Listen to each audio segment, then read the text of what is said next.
Magandang araw po mga team katulong. For today's video ay gagawa po tayo ng mango graham with fruit cocktail. So, ang tawag sa gagawin natin ay 2-in-1 graham. So, gagamit po tayo ng graham bars. Tapos, gamit po tayo ng 40 days. 40 days. Isa po yan. Tapos, condensado. Then, all-purpose cream. Then, evaporado. So, at mangga. Fresh na mangga ang ating gagamitin, guys. Titingnan natin mamaya result ng ating first time kong gumawa ng 2-in-1 mango graham with fruit cocktails. So, bye for today. At ihalo din natin siya. All-purpose cream. That's so masarap. Hindi siya masyado. Yan na yung kinalabasan, guys. Pero pag siguro pag kulang mo siya, dadagdagan na lang natin later. Meron pa tayong extra. So, tapos na natin siya ihalo. So, ating i-open ang ating fruit cocktail.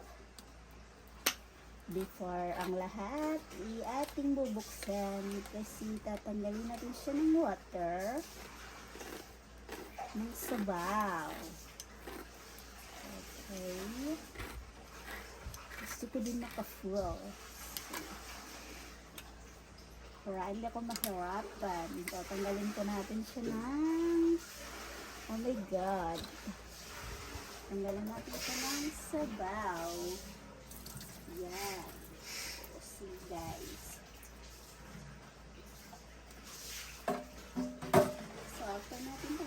Sabaw at so gagamit ko tayo ng 3 parasang mango.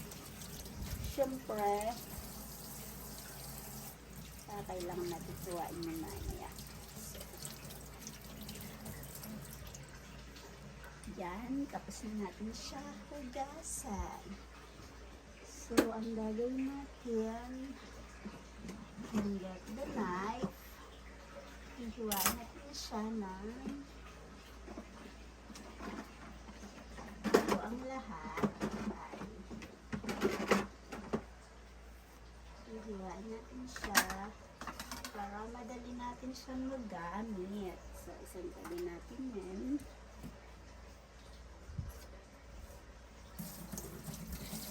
Ang fruit cocktail, guys, ang gagawin ko ay hahalo ko na siya sa gatas. So, so kung maganda ang palalabasan. Oh my god. Umangga natin so. Mabango. Pero hindi natin sasama yung ano. Sama kaya natin yung buto, no? Tapos i-front natin sila. Bibigay natin yung buto. So, madaming mangga mamaya. Mangga natin, guys.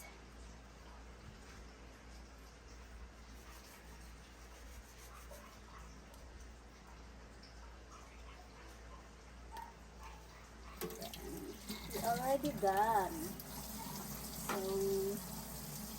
ayan na yung ating manggagamitin sa aking mango graham. Okay guys, at eto na po, start na po tayo ng paggagawa. We have fruit cocktail and the mango. Wow, yummy. Tapos po ang ating ay done. Ang magkompleto ng ating dessert, graham. So, let's go.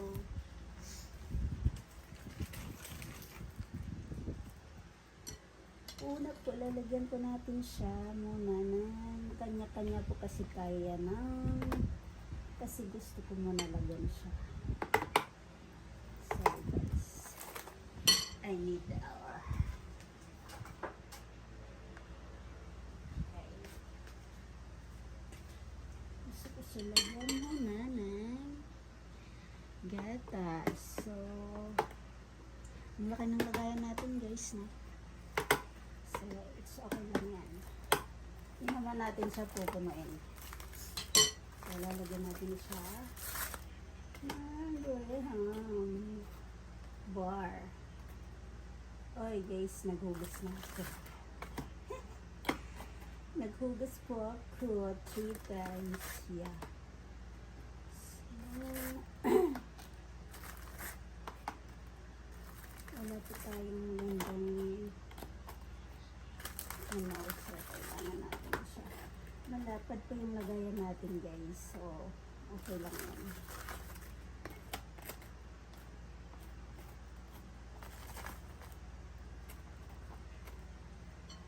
Okay, parang gusto ko na guys kumain. Charis.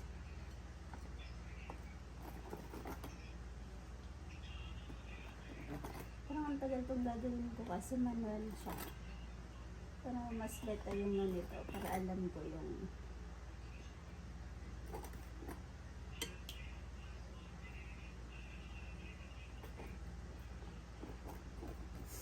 tapos lalagyan po natin siya ng KitKat Hill.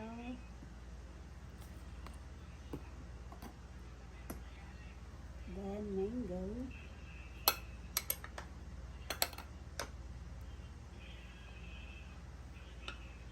Yummy, yummy.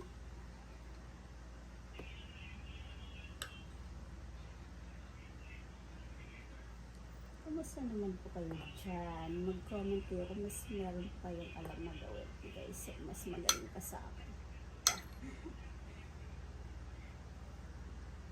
First time ko ito ginawa guys. So, sorry. Hindi masyadong expert ang pwede nyo.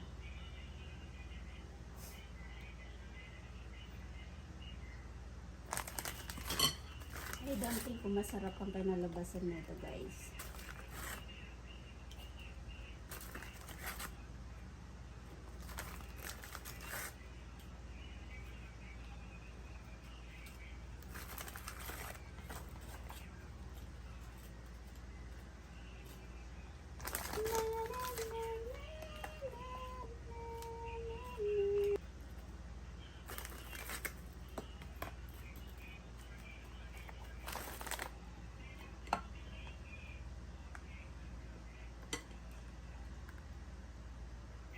Parang kailangan ko kumuha ng magandang mga lalo.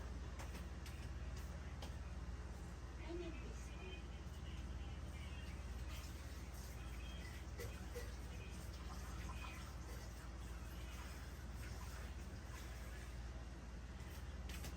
Kailangan natin guys na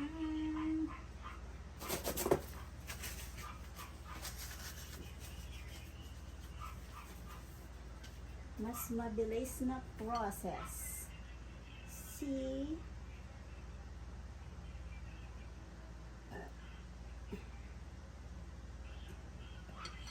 Pati yung kakamayin guys kasi naghugas na naman tayo.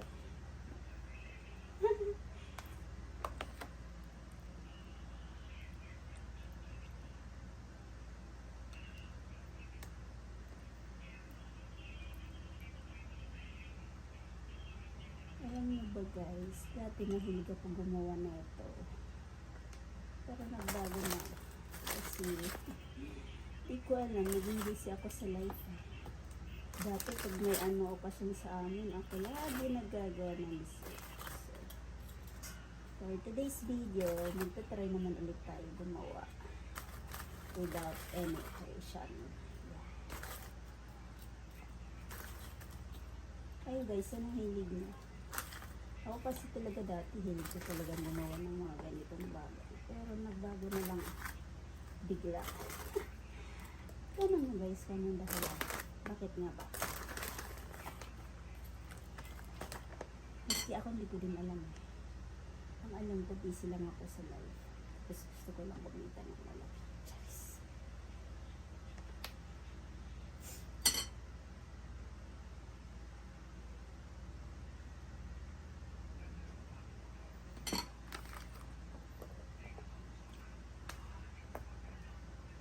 Sayang naman yun guys. Malinis na lang yung mesa natin eh.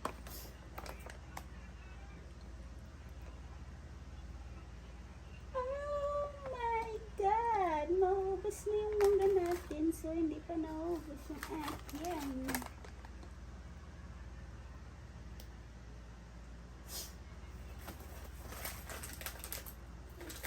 Ryan.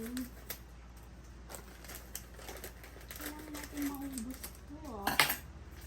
Bakit mayroon binili kong isa? Palpak.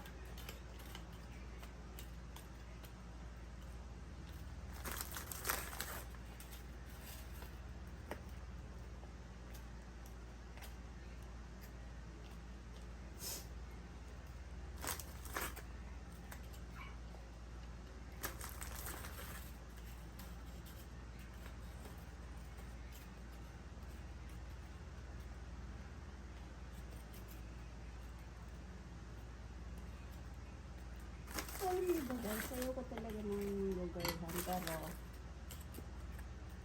kaya gusto ko mag-try ng another flavor, diba?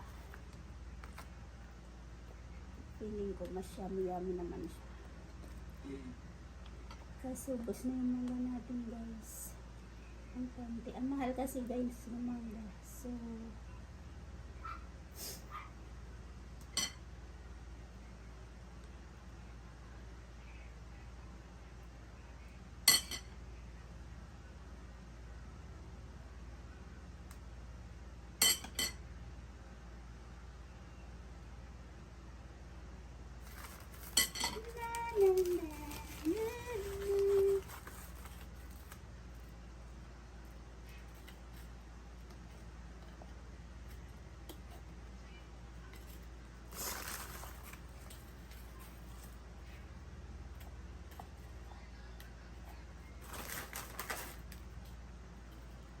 guys, wala na. It's almost done now.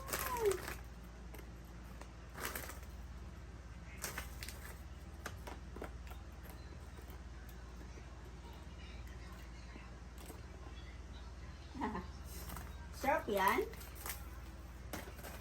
Ito naman hindi siya dito eh. So, may asukal guys. I think hindi ko fried eh.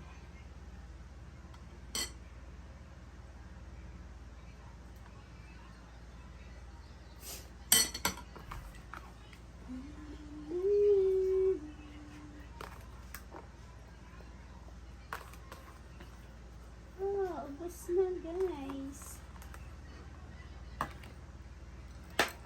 Naubos na yung that's mango graham with fruit cocktail.